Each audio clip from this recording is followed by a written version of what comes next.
In golf, every shot is different. In business, challenges change too. Just as Tiger Woods resets and adapts, Insperity helps you adjust and keep moving forward. Insperity, how you HR matters. Learn more at insperity.com/tiger. Business leaders know the future is already here. The economy is shifting. Non-humans are entering the workforce. Nothing feels certain. SHRM understands those evolving challenges, both in the workplace and the wider world. In this podcast, we'll bring together authors, researchers, executives, and non-traditional experts to help you take on the challenges others haven't yet considered. Because you don't need to be a futurist, you need actionable insights now. You need to be a Tomorrowist. I'm Jerry Wan. Welcome to Tomorrowist, where we explore the trends shaping the future of work. The U.S. Census Bureau projects that by 2030, the U.S. will have more people over 65 than under 18. As people live and work longer, workforce demographics are shifting in ways that will redefine careers and talent strategies. For leaders, the challenge and opportunity lies in rethinking how we recruit, retain, and engage talent across longer, multi-stage careers. Joining us to share her perspective is Avivah Wittenberg-Cox, CEO of 21st, and a leading voice in helping businesses prepare for aging societies and longer careers. Avivah, welcome to Tomorrowist. Thanks so much, Jerry. Nice to be with you.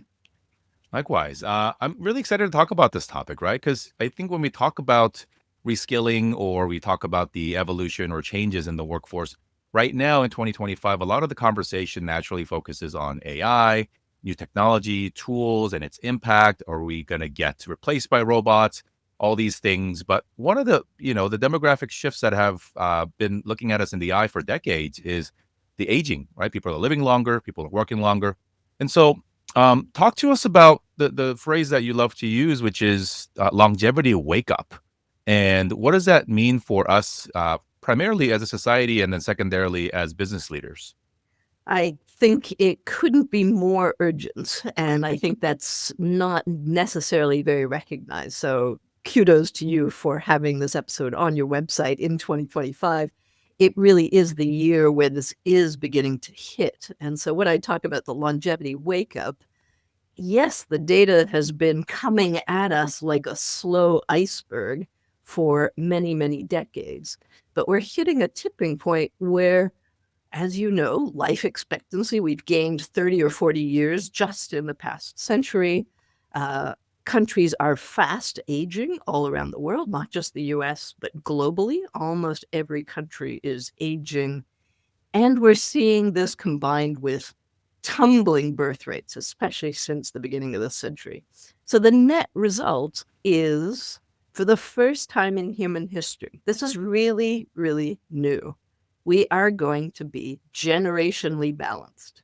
For all of human history, up till now, we've been in this demographic pyramid where there's just a few old people and lots of young people. And we've built our economies, our systems, our mindset, and our career patterns on the pyramid. The pyramid's gone. We have morphed into a square. And this new generational balance of an equal number of older and younger, I kind of roughly put the dividing line at age 50, is something that everything will have to be adapted to. And getting that on the country agenda, the corporate agenda, and our individual agenda is the wake up that we all need.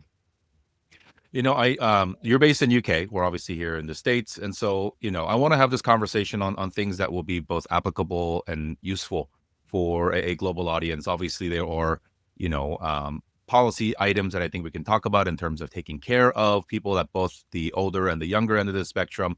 There are, things that are happening in many parts of the world that impact work, age, social safety nets. But let's talk broadly as, we want to be as applicable as we can.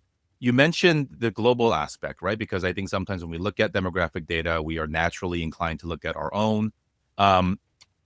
And obviously business as an entity or as a organization look at sort of a global lens. Talk to us about sort of the, you said it's urgent, the acceleration of the trends that you see, much like other things that, sometimes we don't want to recognize before it's too late. How urgent is it? And is it accelerating? the birth rate conversation we've had or we've read about, particularly in certain countries like Korea, where it is falling very, very fast. And so this topic of replacement rate and who's moving and migration and all these things. But how urgent is the problem that might want to encourage business leaders listening or watching today to put this at the top of their priority for this year and beyond? I think pretty well wherever you are, the challenge is the evaluation of just how hard it's going to hit your business and your bottom line, and how interested you are in staying a step ahead of trends. Mm. So, if we're talking globally, I think a very interesting example is like India. Everybody knows, anybody interested at all in this topic knows that Korea has one of the lowest birth rates in the world, and it's going to have a fast shrinking population, which means the country may have in population by the end of the century. These are very dramatic. So I'm sure that most Korean business leaders already have this on the top of their agenda. But if you're looking at a country like India, which the whole world looks at India as a really young country, and on average it is, but it's also aging really, really quickly. And by 2050, we'll have one of the biggest old populations in the world because the country itself is so big. So for anybody interested in getting ready, the challenges for a lot of leaders is you don't want some of your most experienced people who have knowledge that you absolutely need to keep the machines rolling Right. and the customers served to retire because they think retirement is at some artificial age. And in some countries, it's even lower. When you need their skills and you're making the assumption that you're going to have all these young people that you can recruit to move in and replace them, that is no longer a valid assumption. And the earlier leaders get this evaluation, do an audit of, and I always invite them to do just a quick audit. What percentage of your current workforce is over 50? What percentage of your current workforce is 10 years from retirement? What do they know that you need to keep operating? And have you managed the succession plans in place to keep going? And if you want to actually have a productive and engaged workforce, have you ever bothered to evaluate what are the engagement scores by age? And take a look if your 50 plus, 60 plus employees are kind of checking out because they don't feel engaged, then you also have a challenge ahead in the retention games of what's going to become half your workforce, the older.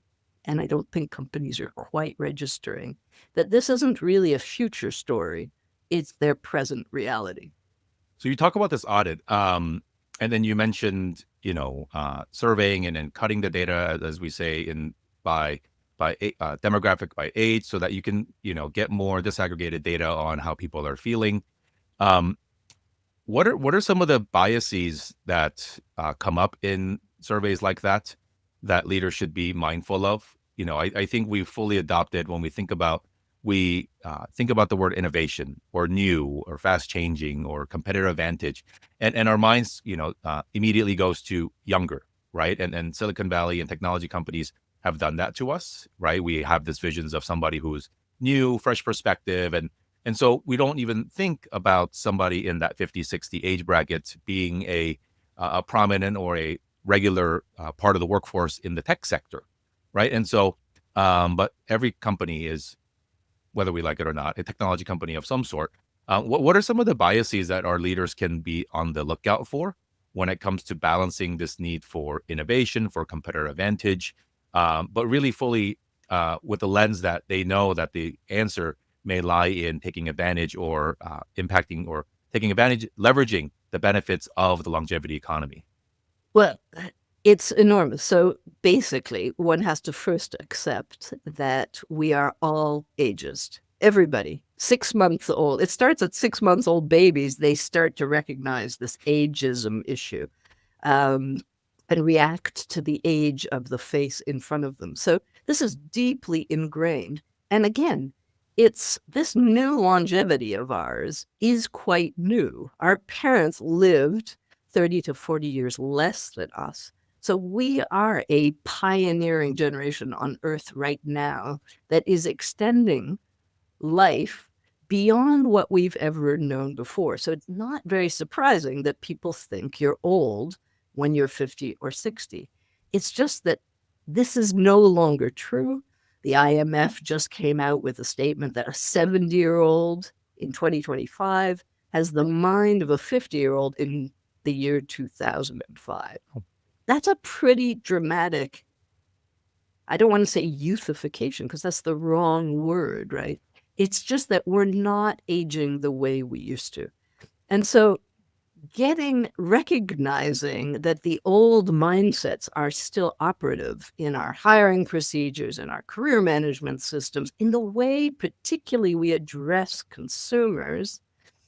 One of the obvious there are two sides of this coin that I can keep talking about. One is the talent side and the workforce side, which is obviously probably most relevant to this audience. But the other big one is the consumer side, the client side, and how quickly organizations have really finely segmented, analyzed, and studied younger generations. We all have these segments, right? The 25 to 34-year-old, 34 to 39, 39 to 45. And then there's this category called the 50 plus. And a lot of consumer marketing is aimed at the 50 plus, when for many, that's going to cover a 40 to 50-year time span with people with multiple decades and very different and evolving motivations, interests, and buying patterns across those decades. That could be the land of innovation and opportunity. So this whole notion that the future depends on the young generation coming up is something we need to help corporate leaders really understand, that the future may no longer be the younger. A lot of our short and medium-term future is going to lie in the older. There's another topic that's really related to what we're talking about, and then something that's been, that become a household word, which is, workforce flexibility and, giving folks remote work opportunities, work from home. And obviously through the pandemic, we were fully embracing it. And now as we go into this next chapter again, but again, I think when we think about this, and new SHRM research shows that 69% of HR professionals find flexible work and remote options very effective in retaining older workers, right? Again, these are topics that we think about, whether you're young and you want to do the nomad laptop lifestyle, or we focus on parents of young children, which is a bracket that I fall into, so that we can have more flexibility with family time. But we don't often think about equating the flexible work options and the benefits to that older workforce, that 50 plus. Share us sort of your insight behind that data. Why is it important to that generation, and why should businesses be more pointedly focused on making sure that those options exist for both the workers and the company's benefits? I think this whole debate about flexibility is so interesting, right? I mean, it's been an ongoing theme for decades. I used to work a lot on gender balance and getting women into the workforce, and flexibility was also their number one priority in certain phases. Then we saw the young emerge, Gen Z, who were extraordinarily attached to a certain degree of flexibility. Now we've got the older, so I call them the new majority, millennials, perennials, plus parents. So perennials are the older, we just keep coming back every year.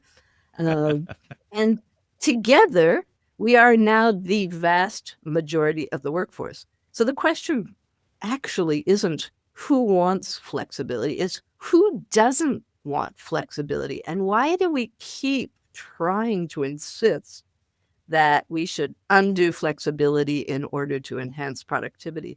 Now, there are lots of issues post-COVID about intergenerational learning and exchange, that the young really suffered by never coming into the office and not having enough time with other generations. I think that's quite true.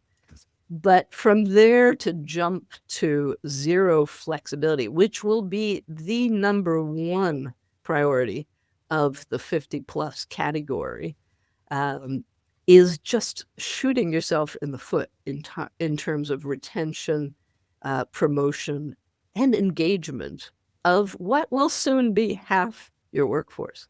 Again, we talk about upskilling and reskilling as important and necessary tools or procedures that both organizations and individuals have to go through. Um, what can our leaders learn or think about as they approach this sort of reskilling and upskilling for the older generation to make sure that there's no ageist bias there, or the specific types of both tactical and transferable skills and tools that can be useful to help lengthen their careers and also continue to serve a benefit for the institutions? I think we have a collective urgency to normalize the fact that our workforces are going to be aging quite dramatically, and to welcome that, to embrace that as an opportunity, not as a problem, and not to make the mistake of getting rid of a whole bunch of 50 plus just before we realize that actually they are the future talent pool. So one is getting your leadership to wake up to this new demographic era where the old assumptions are not going to serve your business future. And two, then, is to work on educating everybody internally, like managers who have discussions about future of their individual teammates, and HR professionals who will be meeting with these people need to be prepared and educated to start recognizing that a lot of people are going to work a lot longer, and making sure that that's seen, perceived as an opportunity, something that they might actually welcome, as opposed to being horrified by and out in the streets protesting against. And what some companies are doing, we're seeing here in the UK, there's an example of a big insurance company. They're introducing what's called in the UK a midlife MOT. An MOT is a checkup you give to your car every year to make sure it's still running. And they have done this and invited their employees to come to a midlife MOT that they originally offered to all employees 50 plus. And basically, it was a conversation not about what you want to do for the next year or two, but what do you want to do for the next 10 or 20 years, so that everybody pushed the horizon of their planning and thinking to a much more realistic frame. And the one big takeaway and feedback that they got from these midlife rethink sessions was everybody said, boy, I wish I knew this 10 years ago when I was in my 40s and could have better prepared for the second half of life. So we all need to be prepared.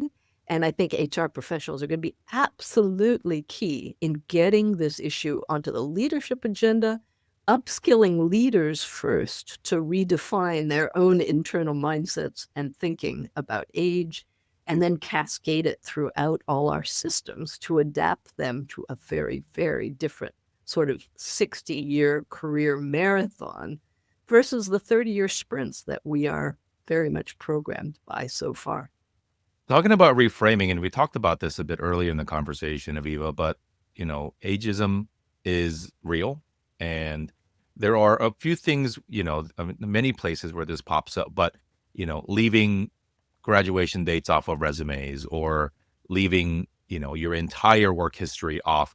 And this happens both from the younger perspective, right? People don't want to be seen as young and immature, but also we don't want to be seen as we age too. Oh, wow, that's when you graduated, or man. And so there's bias at the hiring level, and there are many things that organizations and individuals are doing to at least try to minimize that. But both in the front end of hiring, but also once they come in, we mentioned surveying earlier by age. That might be something that individuals may not want to disclose or participate because they feel that there is some, bias or some sort of potential decisions or discrimination that might happen. And again, we're talking to a global audience. And so, how this impacts your policies and legal things are varying greatly. But bias is not a policy issue. Bias is a real human issue. And so what can organizations do? What can our leaders do to make sure that their practices or free of the bias as much as they can, and to make sure that they are looking at their planning for growth and for promotions, giving everybody a fair chance, and to make sure that we eliminate that ageist bias.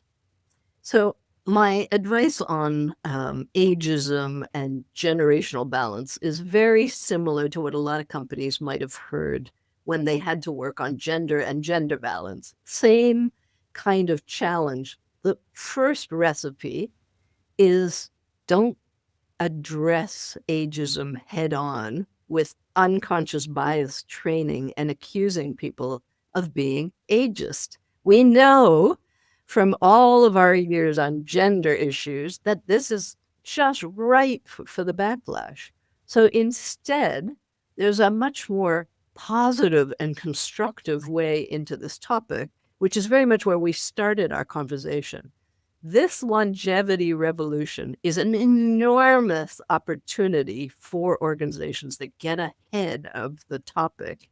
So rather than entering it by the kind of ageism door and let's point to all your terrible biases, let's accept that we live, all of us, in an extraordinarily ageist world.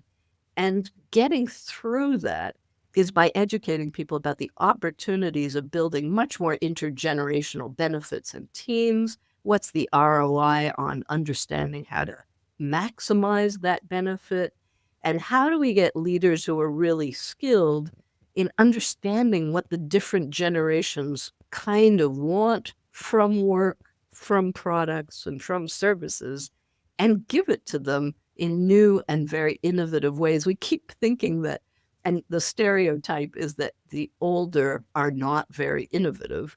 I would challenge that very much and say huge amounts of innovation are going to be about understanding the needs and desires, and requirements of this new segment of the population, which, by the way, has most of the purchasing power on the planet, and who we are largely, for the moment, ignoring.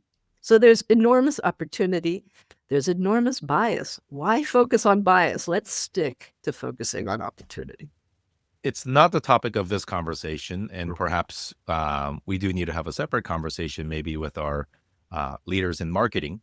But the other side of this conversation is that the older generations, or the longevity generation, is again being ignored in favor of younger, more trend-setting folks in terms of marketing and who they think their next big opportunity is. Let's, another byproduct, or perhaps another conversation that needs to happen, is succession planning. And I think there's a couple ways to look at this. One, how are organizations thinking about succession planning if, broadly speaking, the bracket of the workforce is getting longer on one side? How do we think about the timing, the changes of both pipeline management for promotions, for leadership? When do we change when we talk about passing the baton? How can older folks stay engaged without potentially, or I guess, how can they stay engaged in organizations and contribute while maybe stepping aside so that other folks can lead? There are many, topics that come to mind.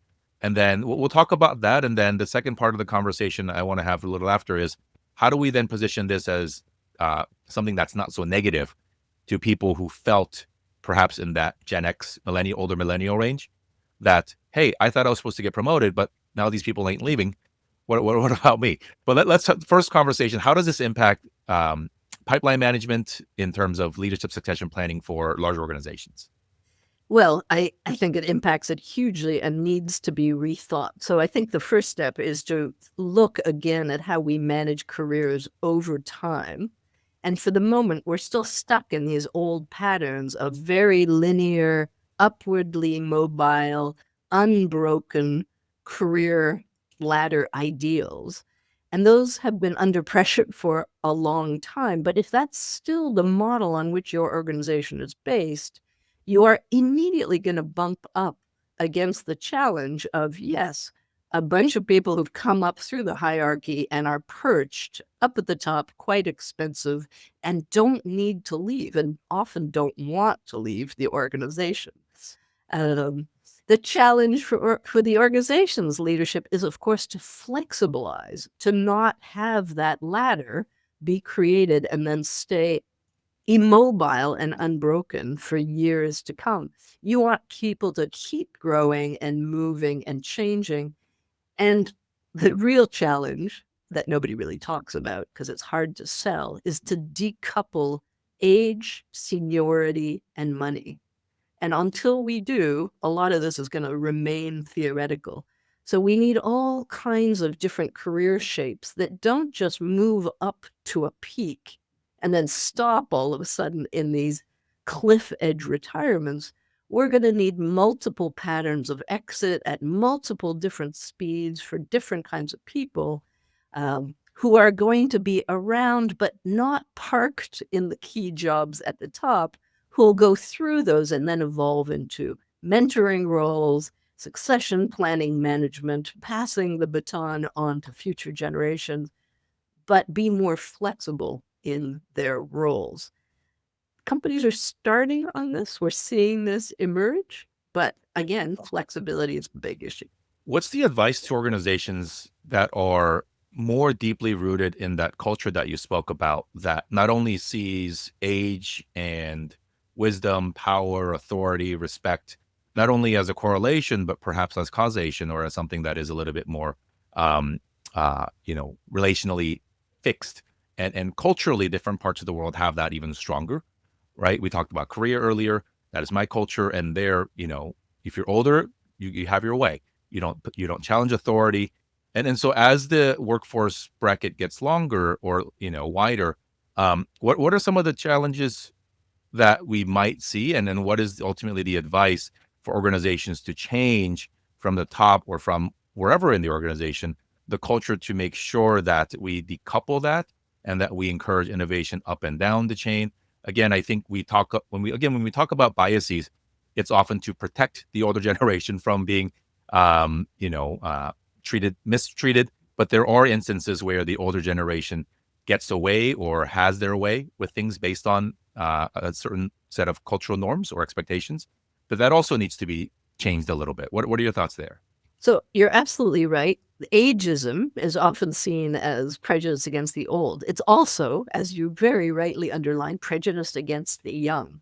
So the solution to all of this and the challenge for cultures like Korea and many, many very hierarchical, age-respecting cultures is to flex up intergenerationally. And that does take, again, very proactive leadership decision-making, that all instances, all teams will be intergenerationally balanced, and that you break the link in those teams between age and hierarchy, that it goes in different directions, that you can report to older people, you can also report to younger people, which is hard in some cultures.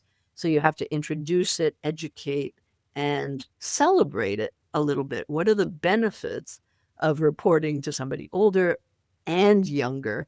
And that design, getting people to integrate age into the design of teams, also obviously helps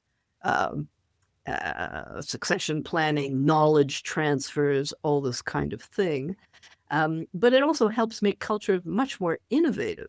So some of the companies that are doing that, we're seeing shadow boards or shadow excos of young people who come into the exco and board meetings to listen, to do their own thinking, to cross-pollinate generationally. And I think we're going to see an awful lot more of that going forward. We have to, because we won't get out of this any other way.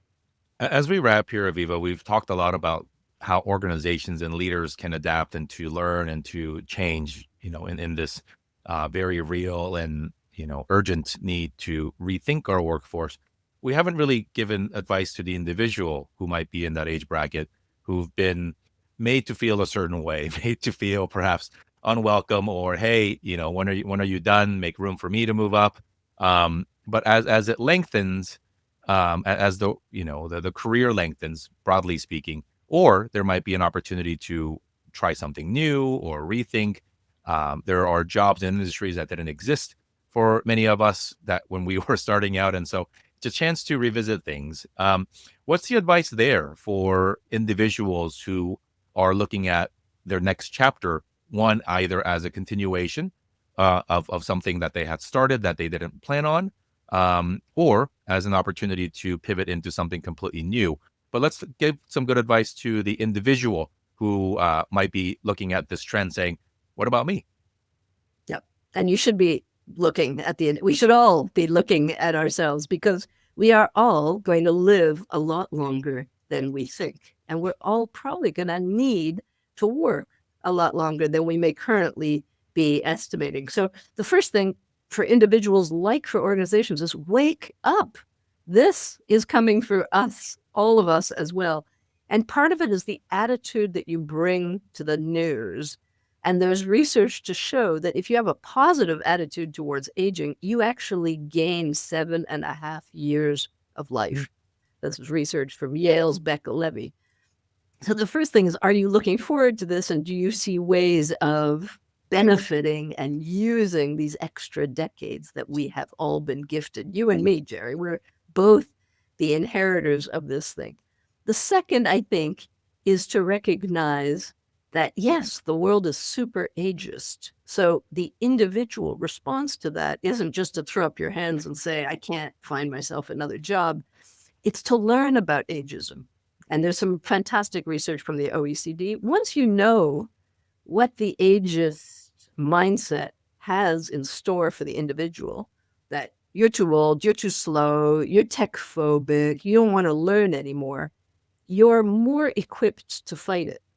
So fight it by proving them wrong, that you're in good health, that you have good, healthy lifestyle that's going to keep you young and energetic, that you actually really like learning, and you can show that you've just credentialed in a number of new things, including AI and all the trendy stuff that they're going to be looking for. And it's not hard to do. It's not difficult. And it's then easy to kind of come straight on proactively saying that the stereotypes are not really true. And finally, I'd say there's a growing number of services, universities, companies, coaches that are helping people do this midlife transition into these longer lives. I myself gave myself the gift of going back to school into Harvard's Advanced Leadership Initiative as my 60th birthday gift to myself. That was a very useful transition to tell the market that I'm not done. I'm just starting something new. And there are now about 20 of these programs around the world. They've just started up in Cambridge in the UK and at the National University of Singapore, as well as Harvard, Stanford, Chicago, and many American universities that led the way on this. So it's coming, the recognition that we're going to live longer, and we need help as individuals also in adapting to these longer lives. And ideally, to not do it all by ourselves in our corner, but to do it in organizations like a university where we find ourselves with like-minded souls. I was just on a call like that earlier today. It's really inspiring to see a bunch of really senior people thinking about retirement in a few years, deciding that no, actually together they're going to launch a new venture and they're going to power it with AI. And this is the new way of reality in our aging world. Oh, that's great advice. And I'll add, I think, ageism or generations are not binary conversations or structured bracketed conversations, right? It's very fluid. Our age does not dictate our experience or our viewpoint. But I do think that something that we can all do better, myself included, is to have a little bit more grace, humility, and empathy as we try to learn about how other generations think about anything and everything, right? And I think I think I can safely say that we're not, as a global society, we're having fewer conversations with people who see the world a little bit differently than we do. And I think it's also true when it comes to how different generations think. We have our stereotypes, we have our mind made up. These young people don't want to work is something that we often always hear. And these old people don't know what they're thinking about, what they're doing, right? And that is not very productive, because the young people do want to work. The old people do know what they're talking about. And those people, those who understand that and those who lend a hand, open their schedules or, make an invitation to a conversation to learn, I think will benefit greatly, not only for the organizations, but certainly for themselves, because you have a friend, an ally, a partner across the generations who, one, can see problems or situations differently, but also has access to different people, different opportunities. And so, what is the one thing our leaders can do today to future-proof their talent strategies and workforces tomorrow as our society and our workforce ages? I think the number one thing that most organizations need to do is get this issue of longevity and demographics onto the C-suite agenda, up there on a par with climate issues and AI. This is the third mega trend of the 21st century. And I think leaders will want to recognize it for the revolution that it is. It's already stirring up a lot of our countries and our news. It's the underlying tectonic plates of what's going on is the reality of aging societies. So I think leaders who want to prepare their organizations to be longevity literate and future ready get this on the agenda early. And this is early right now. Pretty soon it's going to be slow and late. And prepare their people to manage it both individually and organizationally. It's not hard, but the key thing is to focus on it. And we got lots and lots of noise in the system right now. So this one's getting a little drowned.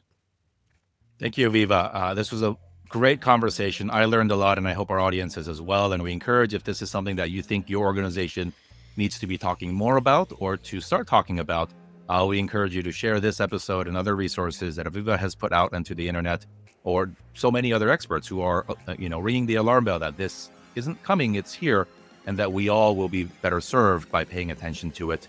Avivah Wittenberg-Cox, CEO of 21st, thank you so much for joining us. My pleasure, Jerry. Lovely to be with you. That'll do it for this week's episode. See you next time on Tomorrowist. If you enjoyed today's conversation, please subscribe to Tomorrowist wherever you get your podcast.